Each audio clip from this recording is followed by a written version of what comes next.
wish ko lang. Magandang hapon po mga kapuso. Bawat sandali, tayo'y gumagawa ng mga desisyon na mistulaman simple e posibleng makaapekto sa takbo ng ating buhay. Gigising na ba tayo o babalik sa pagtulog? Mag-aalmusal ba o hindi? Magbubus o MRT? Ilan lang po yan sa mga bagay na kailangan nating pagpasyahan sa simula pa lang ng araw. Simple man o hindi, bawat desisyon na ating ginagawa ay maaring gumuhit ng ating tadhana. Nang pumanaw ang kanyang kabiyak, nagpasya si Nadine na lumuwas ng Maynila kasama ang mga anak. Tulad ng marami, naakit siya sa ingay, kulay at animoy walang hanggang na posibilidad sa syudad. Tama ba ang naging desisyon niya o ito ba ang pagkakamali na dapat niyang pagsisihan? 1985 pa nang magdesisyon si Mang Romeo na lumipat sa probinsya ng kanyang asawa. Mula noon ay di na sila nagkita ng kanyang mga kapatid at anumang paraan ng komunikasyon ay naputol na rin. Ngunit ngayong nag-iisa na sa buhay si Mang Romeo at halos pakalat-kalat na lang sa kalsada ng Bacolod, hanap-hanap niya ang dating kanlungan at pagmamahal ng pamilya. May tahanan pa kaya siyang maaring balikan? At matatanggap pa ba siya ng mga kaanak na minsan niyang iniwan at tila kinalimutan? Ano ang kahihinatnan ng kanilang mga desisyon? Malalaman po natin ngayong hapon dito sa Wish Ko Lang. Ang mga kapatid nating lalaki, lalo na ang ating mga kuya, hindi lang kapatid na maituturing. Kung minsan sila rin ang tumatayong pangalawang ama natin. Pwede rin silang maging gwardya, tagapagtanggol, at syempre, kaibigan natin. Kaya kung sila'y mawawala, magkakaroon po ng malaking puwang sa ating mga buhay. At yan na nga ang nararamdaman ngayon ni Aling Alicia dahil halos 3 dekada na niyang hindi nakikita at hindi nakakausap ang kanyang kuya. Wala naman ang pinangunga ko sa karton, sa tansan, para makapira ko. Plastic, mineral, scrap, para makapira ko. Lahat-lahat na para makapira ko.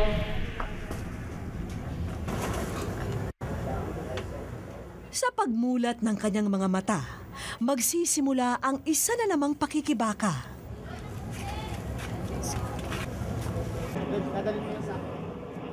Panibagong araw kung saan hahanapin uli ang pag-asa.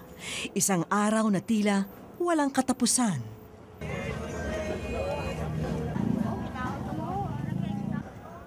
Sa nagdaang 1 dekada ng kanyang buhay, dito na sa palengking ito ng Libertad, sa siyudad ng Bacolod, uminog ang kanyang mundo.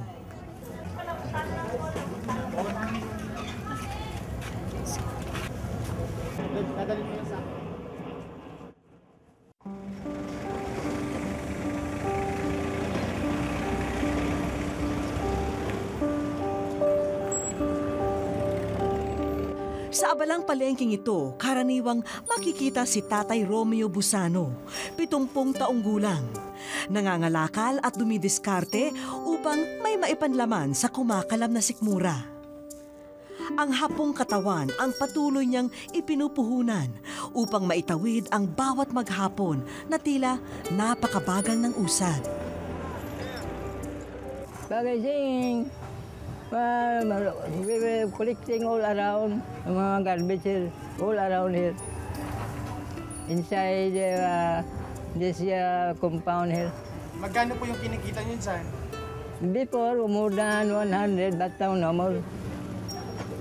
Sa palengking ito niya binubungkal ang pantawid buhay. Tila isang kalabaw na kumakayod sa konkretong kalye at malasisiw na kumakahig at tumutuka. Kailangan ko talaga ang kwarta para ang expenses, jutay ang income, dako ang gastos.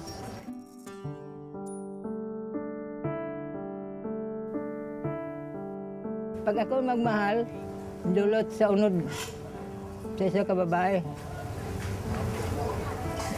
That's my motto eh. When I have love a woman, I love it very much. Pilit sinasariwa ni Tatay Romeo ang kanyang magagandang alaala sa piling ng asawa. Naging makulay ang mundo noon ni Tatay Romeo. Tubong San Mateo Rizal ang matanda at sa Maynila niya unang nakilala si Josie, na kalaunay kanyang naging misis. Hanggang sa mapagdesisyonan nilang mag-asawa na umuwi sa probinsya ni Josie upang dito manirahan. I love my wife, and then taga rito yung asawa ko sa dito sa Gay. We have vacation here in 1985 until now ay hindi ka nakabalik doon sa Manila. Sinagot ng Diyos ang kanyang mga panalangin na magkaroon ng maayos na buhay at mabuting may bahay. Subalit, tila may ibang plano ang tadhana.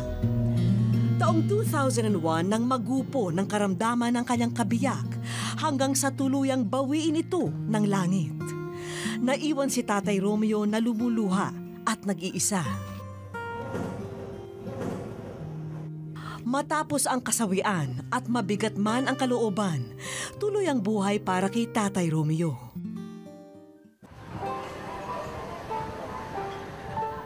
Mula taong 2001 ay itinuring na niyang tahanan ang karitong ito na malapit sa palengke.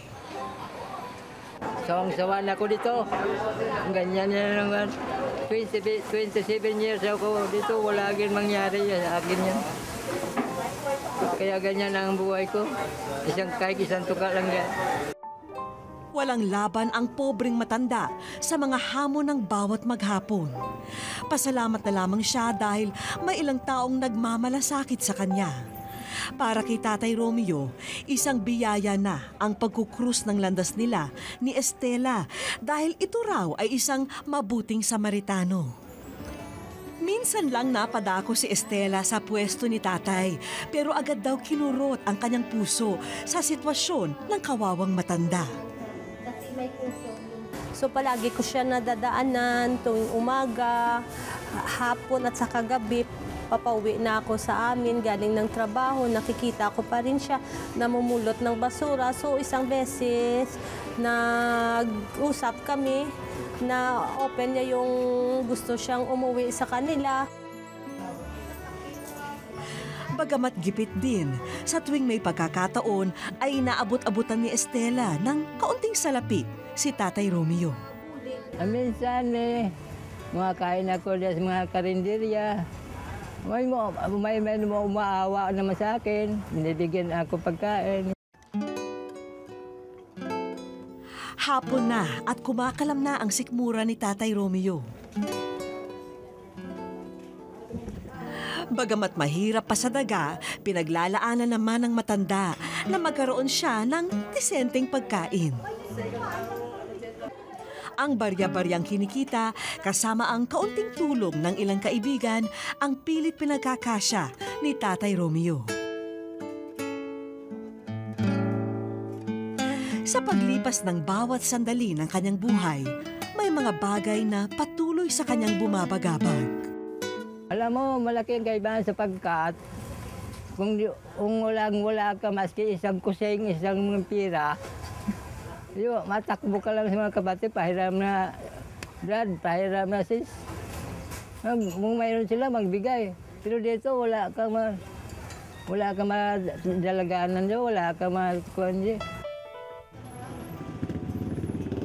Bago raw sumilay ang dapit hapon, ay nais niya sanang makapiling muli ang kanyang mga mahal sa buhay.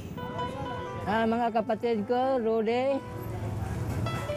Alicia, Dominador, mga hingi ako ng tulong sa inyo.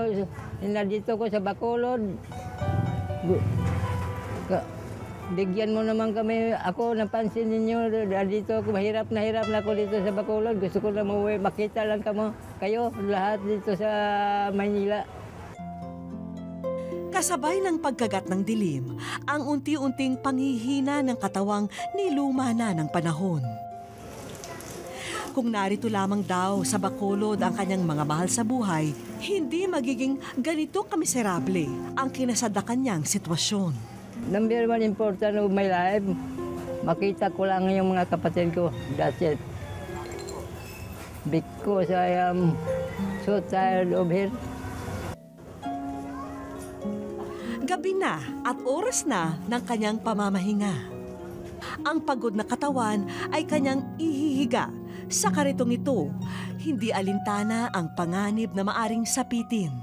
Ang mahalaga ay mailapat ang hapong katawan.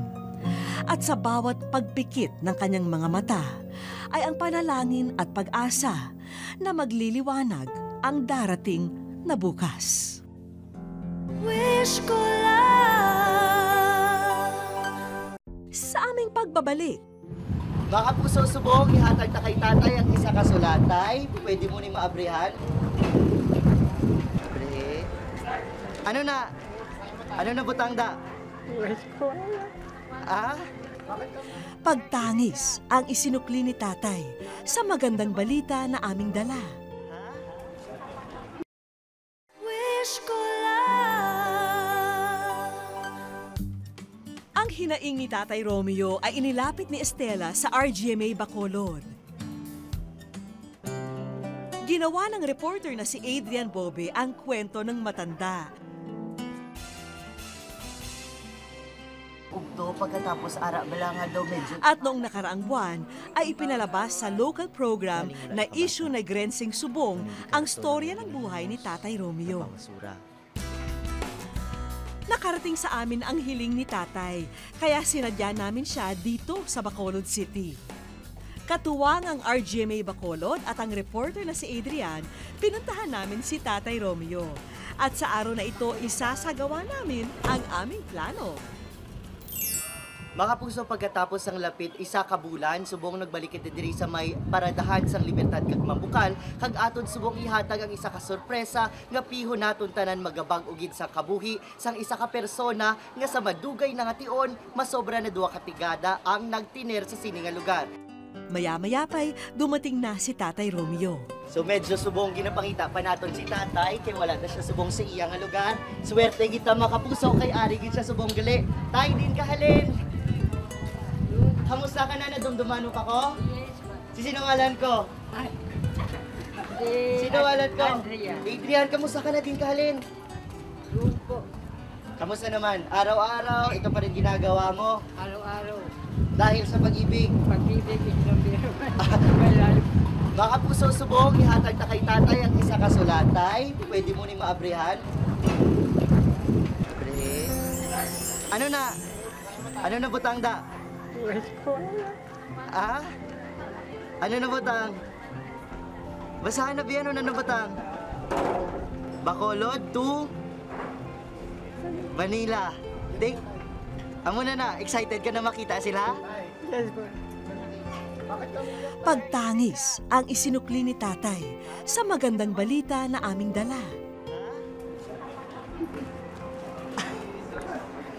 Hindi ko ba mga akong komili? Nagiibi ka. Bakit ka umiiyak ngayon? Umiyak ako dahil sa...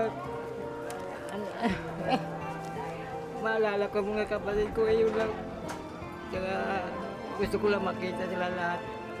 Patid namin na matatapos na ang mahigit 2 dekadang pangungulila ni Tatay Romeo sa kanyang pamilya. Malaki ang pasalamat ko unang-una sa Diyos nga akong gigan, pangamayuan. Ang ikadua, ang tao nga gagabulig sa akin. Yung nagtumutulong sa akin. Sabik na sabik ako. Oh, masi 27 years, I'm still suffer in this place. Puro hirap. Ay, mga kapatid ko, Rudy, Alice, Dominador. Babalik na ako ngayon sa inyo dyan sa San Mateo Rizal. Gusto ko lang magkita tayo bago ko mapatay ito. Lubos din ang pasasalamat ni Estela na sa wakas ay nasagot na ang matagal na niyang dasal para sa kanyang naging kaibigan. Maraming salamat GMA at sa wish ko lang sa issue ni Grensing ngayon dahil sila po ang instrumento na patungo sa wish ko lang. Salamat GMA, salamat. Panay rin ang bilin niya sa matanda. Ingat ka doon, Tay, ha? Huwag ka nang gumala at saka doon ka na lang mag-stay sa bahay nyo, ha? Alam ko na hindi na siya maiinitan, maulanan, makagat ng lamok, natutulog sa tabi ng basura. Maraming salamat, Kapuso! Kinagabihan, tumulak ang aming grupo kasama si Tatay Romeo patungong Maynila. Iiwanan niya ang syudad na naging bahagi ng masasaya at malulungkot na yugto sa kanyang buhay sa piling ng asawa.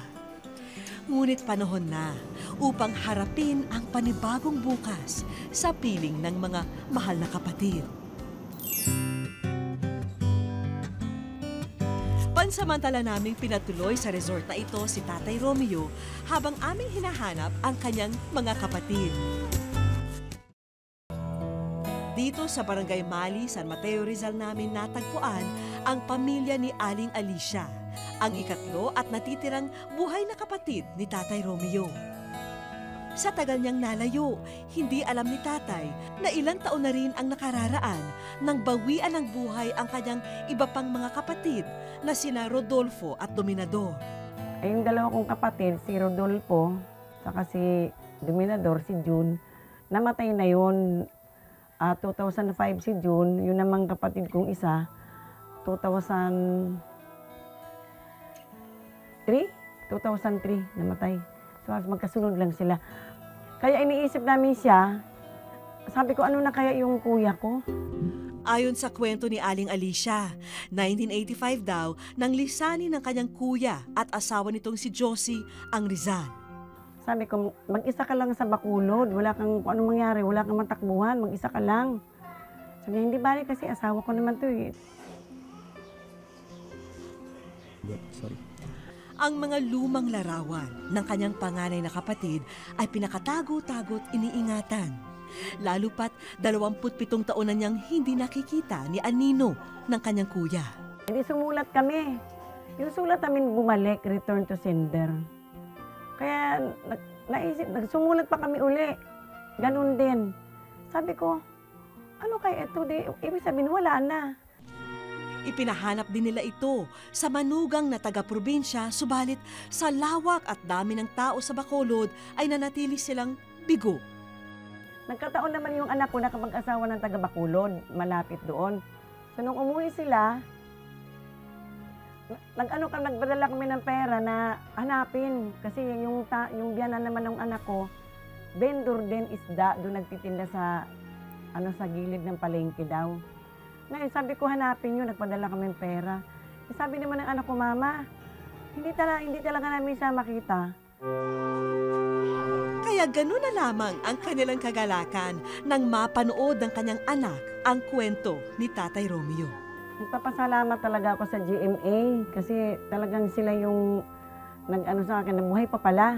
Kasi nga, nung nagpunta yung anak ko, hindi namin napanood yung anak ko, si Michael. Kilala niya yon, si Michael. Na mama, napanood ko si Papa Romy, kaya lang paano na, yung pawala na. Kaso lang, nabanggit pa niya yung mga pangalan, hinahanap kayo.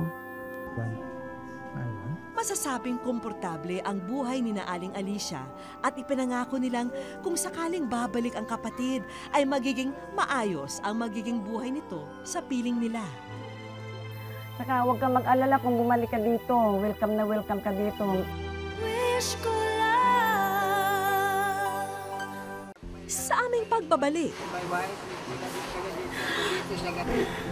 Oo, siya.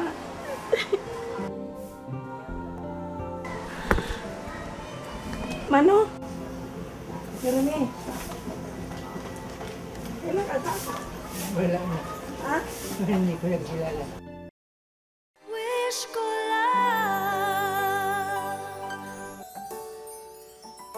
kaagad naming pinlansya ang pinakahihintay na pagtatagpo.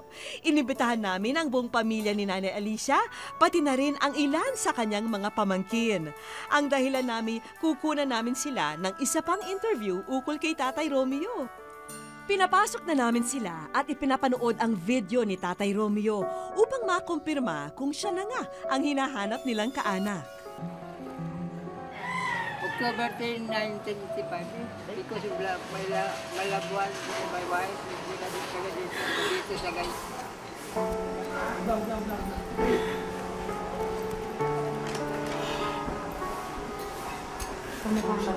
Oo, siya.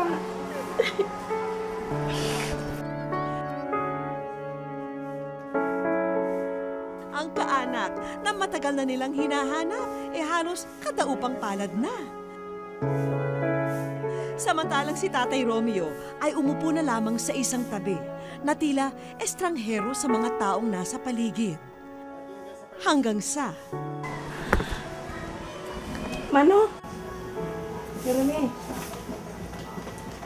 Kailan ka ba? Wala na. Ha? Hindi ko nagkilala.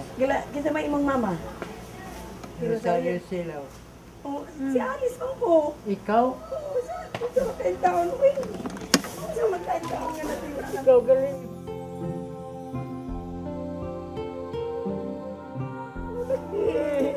Hindi kita makilala, layo na. Ano daw po sa office? Wala akong magawa. Mahirap na doon sa Bacolod eh. Matagal ko na lang pangarap ko na mabubalik ako. Parang batang nagsumbong si Tatay Romeo sa kapatid na si Alicia. Nadiligan ng luha ng katuwaan ang pisngi ng matanda. Subalit maya-maya pa'y luha ng pagkabigla sa isang balita. Ang bata ni Rode, si Lito Patay din. na si Manong. Si Rode, Oo, sa kasi June. patayin mo ha? Kita nilang duha. Kung tayo nilang duha mag-away ini. Ayaw na na. Si Ma... Kitang-kita namin ang hinagpis at pagsisisi sa mga mata ni Tatay Ang Romeo. dalawa kong kapatid nga sinabi ko sa inyo, patay na ko no. Wala na yung dalawa. Gayunpamay, pilit siyang pinakalma ng nakababatang kapatid. Wala yun, ano? Oo ka na, ba't nalungkot ka pa? Wala na, yung mga ano, wala na. Yung ngayon, ang ano mo, magkasama tayo. May natira pa ako. Oo. Ano pang iniisip Sila mo? na nawala, sila nawala na tatlo. Ang mahalaga sa ngayon ay kapiling na niya ang mga taong sa kanya'y nagmamalasakit at nagmamahal. Samantala, pasasalamat ang hatid sa amin ng mga taong nagmamalasakit kay Tatay Romeo. Siyempre talagang kumpleto na talaga kasi noon sabi wala na mga sulat namin, return to sender, bumabalik sa amin. Pasalamat ako sa mga taong tumulong sa kanya. Kasi kung hindi dahil sa mga taong iyon, hindi namin matagpuan itong kapatid ng asawa ko. Ngayon medyo nahimasmasa na ang lahat, abay tira na at lamnan ang sikmura. Isang mini reunion ang aming inihanda sa pamilya Busano. Sa unang pagkakataon, matapos ang 27 taon, ay nakasabay ni Tatay Romeo sa pagkain ang mga mahal sa buhay. At matapos ang tsibugan, panahon na upang ibigay ang aming mga regalo. O ayan, Tatay Romeo, ang mga iniwan nyo sa Bacolod na gamit, may kapalit agad. Sa puntong iyo'y napatunayan namin ang nag-uumapaw na ligaya sa puso ni Mang Romeo. Ako ang malaking mo sa pasalamat sa inyo. Habang buhay, hindi ko makalimutan, mapatay lang ako. Ngayon, nagpapasalamat talaga po ako sa inyong lahat. Sa lahat-lahat ng naitulong niyo sa kapatid ko. At Diyos nang bahala sa inyo. Unti-unti nang ibinabaon sa limot ni Tatay Romeo ang kanyang masasalimuot na alaala sa Bacolod. Samantala, tapos na ang pangungulila ni Aling Alicia sa kanyang kuya. Wish ko lang. Sa aming pagbabalik, inisip ni Nadine na ang pag-aasawa ang magpapabago sa takbo ng kanyang buhay. Ngunit nang mapatay ang kanyang asawa, sa Maynila siya nagpasyang hanapin ang magandang kapalaran nilang mag-iina. Diyos ko, ano bang mangyayari sa amin na mag-iin ako? Nagkamali yata ako ng desisyon na pagpunta namin dito sa Maynila. Wish ko lang. Walang pinagkaiba ang mga pangarap ni Nadine sa mga pangarap ng pangkaraniwang babae. Ngunit tila nakatadhana siyang mabigo at paulit-ulit na mapasok. Ang asawa na inaasahang magiging katuwang sa buhay, maagang na maalam. Samantalang ang pangako ng magandang buhay sa syudad tila bulalakaw na agad naglaho. Madalas ihambing ang buhay ng tao sa isang gulong. May panahong nasa itaas at sagana. Minsan na may nasa ilalim at halos gumapang na. Para sa tampok naming ina, buong buhay niya'y hindi na siya nawala ng pasanin. At hanggang sa mga araw na ito na nakakaramdam na siya ng pagkahapo, hindi mababanaag sa kanya na nais na niyang huminto. Ako po si Nadine Prisilda. May 2 anak. Single parents po ako. 14 na taon na po akong biyuda. Tubong Leyte at lumaki sa payak na pamumuhay sa bukid, inisip ni Nadine na ang pag-aasawa ang magpapabago sa takbo ng kanyang buhay. Ngunit nang mapatay ang kanyang asawa sa isang inuman at maiwan sa kanyang pangangalaga ang 2 nilang anak, sa Maynila siya nagpasyang hanapin ang magandang kapalaran nilang mag-iina. Magandang araw po. Dito po ba nakatira si Milagros Reyes po? Kasi pakisabi naman po, nandito yung pinsan niyan si Nadine. Isang buwan nang wala dito si Willa. Kasama na rin naglaho ang kanyang mga utang. Alam niyo po ba kung saan nakatira o kaya saan siya lumipat? Kasi po wala kaming matutuluyan ng mga anak ko eh. Hindi ko nga alam kung saan napadpad yung pinsan mo. Paano kaya po yan? Kasi wala po akong kamag-anak dito sa Maynila. Ay naku, umalis na kayo. Baka po barangay ko pa kayo. Alis, alis! Nung dumating ako dito sa Maynila, nung hindi ko nakita ang pinsan ko, pumunta kami nag-iisip ako kung mangungupahan kami ng bahay, kukulangin ang pera ko. Kulang ang pera namin mag-iina. Hanggang sa pumunta kami ng Luneta.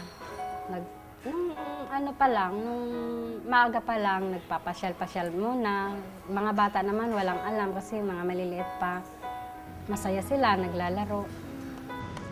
JR, huwag ka na masyado maglalayo ha? Yung natatanaw ko lang. Kakain na tayo mamaya. Diyos ko, ano bang mangyayari sa amin na mag-iina ko? Nagkamali yata ako ng desisyon na pagpunta namin dito sa Maynila. Hindi naman po sila umiiyak. Basta po, kumakain sila. Noon kasi, sa Luneta, may mga kanta. Sa gabi may mga may mga tugtugan sa gabi. Basta doon lang kami sa ilalim ng puno. Doon kami natutulog. Tapos pag umuulan, tatakbo kami doon sa may CR. JR, bandayan mo yung kapatid mo ha? Ate ba? Akala mo hindi ko kayo napapansin dito mag-ina? Isang dito na kayo dito sa Luneta. Hindi ko lang kayo sinusubong sa pulis kasi naawa ko sa mga anak ko. Is parang awa mo na. Galing kami sa probinsya, tapos buyod pa ako. Sino naman ang bubuhay sa 2 anak ko? Kaya dapat magtrabaho. Paano ka nga makakapagtrabaho kung kasama mo palagi mga anak mo? Alam mo dito sa Maynila, may shelter na tinatawag. Dapat doon mo muna iwan yung mga anak mo habang ikaw ay nagtatrabaho. Ganun ba, ate? Salamat, ha? Lynn, Angie, paliguan na yung mga bata, ipasok na sila.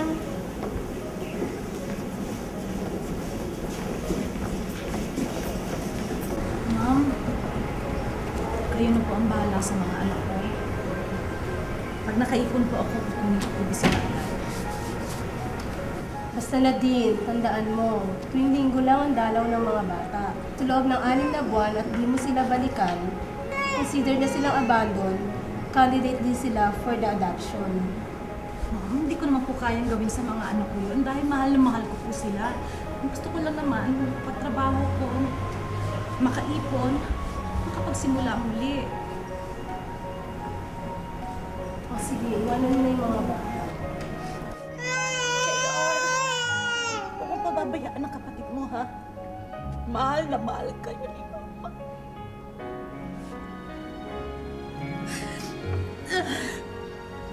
Sige na. Mahirap po yung ipagkakatiwala yung mga anak mo sa ganon. Pero walang ibang choice eh.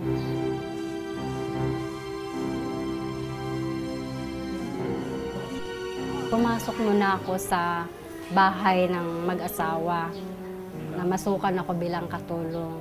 Tapos para lang, sabi ko kahit mga 3 buwan lang para makaipon ako, Kasi po, yung naging amo ko, swerte naman ako. Mabait po sila. Nakadalawang taon ako sa kanila.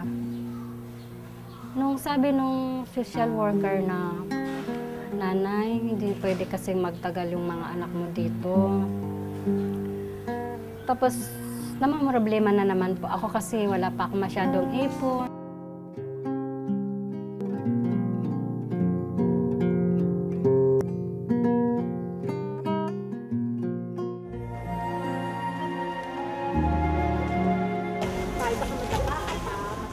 Makalipas ang 3 taon, muling nakapiling ni Nadine ang mga anak.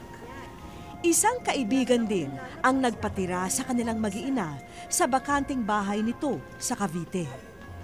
Dito nakapagtrabaho si Nadine bilang isang tagapag-alaga ng matanda. Bagamat nananatiling isang kahig, isang tuka ang mag-iina, hindi raw maubos maisip ni Nadine na makakatungtong pa rin ng paaralan ang kanyang 2 anak. Binubuno naman ngayon ng ina ang pag-aaral sa high school ng 2. Masaya ako sa sarili kong sikap na patapos ko ng elementary mga anak ko. Umiiyak ako sa tuwa. Sabi ko, Lord, maraming salamat. Sabi ko sa mga anak ko, mag-aral kayong mabuti. Kahit po hindi na siya makakain maghapon, kahit po gabi, tinapay na lang, biskwit na lang po yung kinakain niya. Kahit po nagkakasakit po siya, lalo na po kapag ako po may sakit, tas mama rin po may sakit, mas unahin niya yung sa akin kaysa po yung kapakanan niya rin po. Ayaw sukuan ni Nadine ang buhay na kinakaharapan nilang mag-iina. Gayunpaman, bagamat hindi nanggagaling sa bibig ni Nadine, ang hapong katawanan niya ang madalas dumain. Masyado na kasing mabigat para sa kanyang payat na katawan ang ibang gawain sa bahay ng amo. May mga gabi po na si mama po halos di na po makatulog, ubo ng ubo. Tapos madalas na po yung pagpapahilot niya sa akin. Ano ginagawa niyo? Ano daw po, yung di po siya makahinga. Sa tingin mo ba, nagbunga na yung paghihirap na ginawa mo? O sa tingin mo ba, masasabi mo na successful na yung buhay niyong 3? Hindi pa rin po.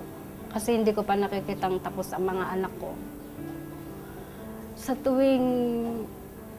tuwing inaatake ako ng asma ko, na hindi ako makatulog ng nakahiga dahil hindi ako makahinga, tinutulungan ako ng mga anak ko, lalo na yung anak kong babae. Sabi ko lagi sa Panginoon, sabi ko, Lord, wag mo na ngayon. Kailangan pa ako ng mga anak ko.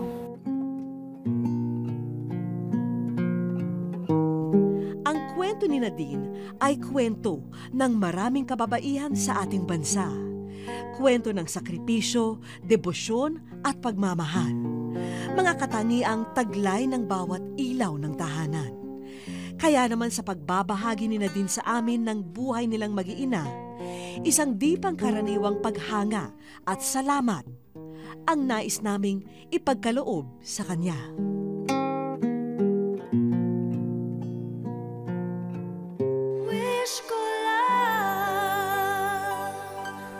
Sa aming pagbabalik, hanggang sa ipakita sa higanting screen ang isang pamilyar na tagpo sa buhay ng mag-iina. Ito yung kababaihan, isa pong babae na talagang nagsumikap. Ma'am Nadine, palakpakan po natin mga kapuso. Miss Nadine? Wish ko lang. Kinabukasan, nakumbinsi naming sumama si Nadine at ang kanyang 2 anak sa amin. Pero kung bakit dito namin sila dinala, wala silang kaalam-alam. Sa labas, Kasalukuyang may nagaganap na forum sa entablado. At ang mga kalahok dito, mga bigating negosyante lang naman sa bansa. At lahat sila, babae. Bagay na agad kumuha ng atensyon ni Nadine. Pero mabilis ang mga pangyayari dahil maya-maya lang lumutang ang 2 pamilyar na mukha sa telebisyon.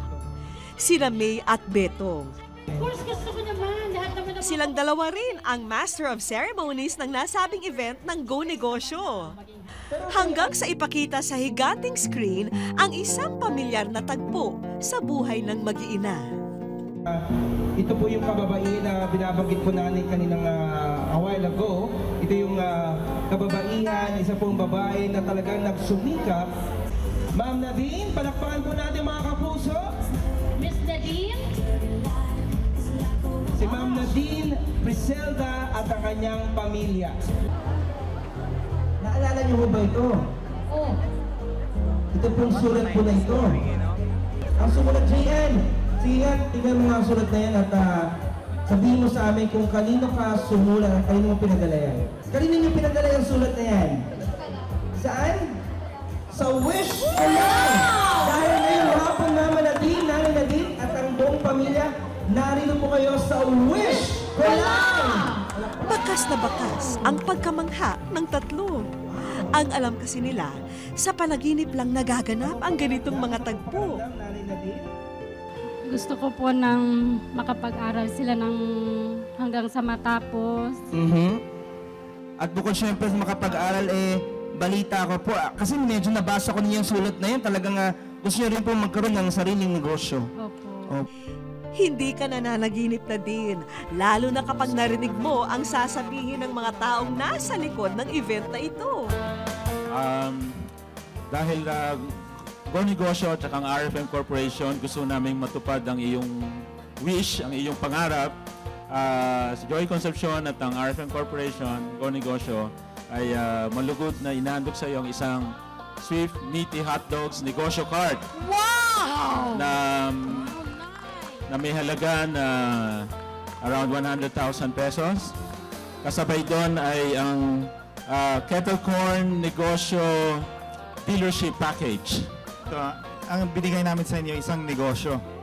Yung negosyo, yun ang asset. Pero importante dyan, dapat malaman niyo rin paano aandarin ang negosyo. Kasi if you don't take care of this business, walang mangyayari. Maraming salamat po.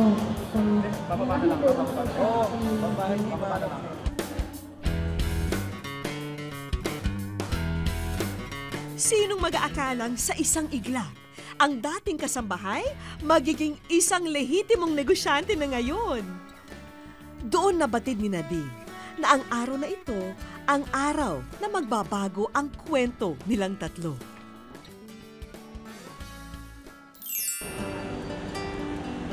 Batid naming nagkandakuba-kuba na si Nadine, maitawid lamang sa elementarya at high school ang dalawang anak.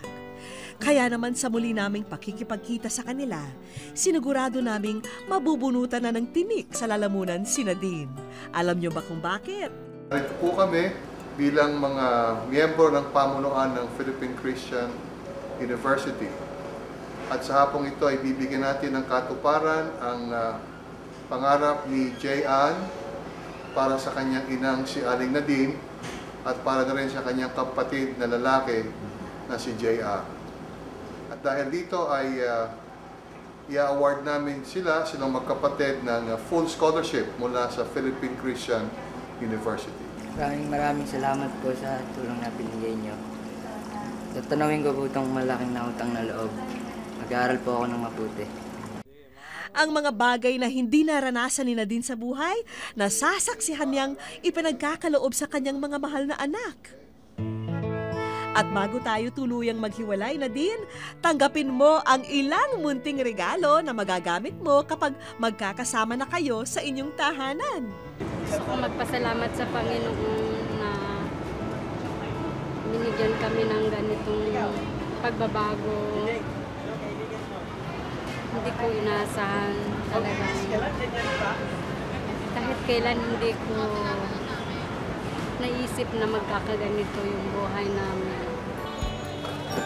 Totoo namang maihahambing ang buhay ng tao sa isang gulong. Minsan nasa baba, minsan ay nasa itaas. Pero hindi nangangahulugang iikot ang kapalaran pa itaas na walang ginagawang pagkukusa ang bawat isa.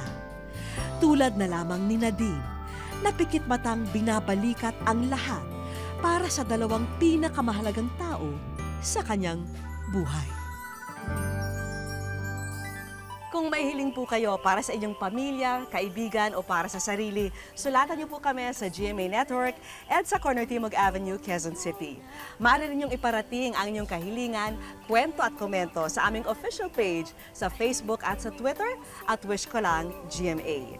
At hanggang sa susunod na Sabado po, ako po yung kapuso, Vicky Morales, at ito po ang Wish Ko Lang.